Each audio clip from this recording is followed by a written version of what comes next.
మా వైపు నుంచి అయితే లైన్ క్రాస్ కాము వైఎస్ఆర్సీపీ నుంచి.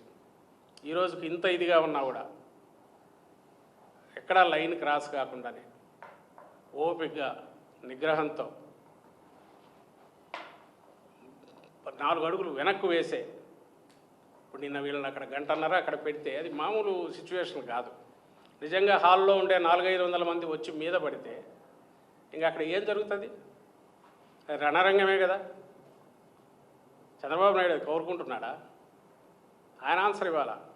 ఇక్కడ ఎక్కడ కూడా పొదిలిలో ఆ 50 మందో 100 మందో 30 మందో అక్కడక్కడక్కడ నువ్వు నిలబెట్టిన వాళ్ళు ఈ 1000 మంది వాళ్ళ వైపు కన్నెరెత్తి చూస్తే ఆ 40-50 మంది బతుకుతారు అక్కడ.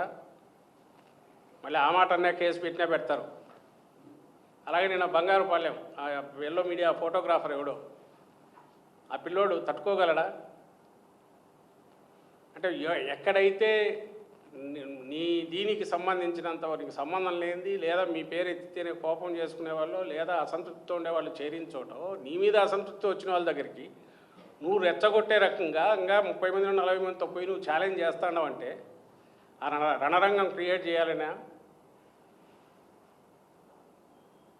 అర్థం కావట్లా.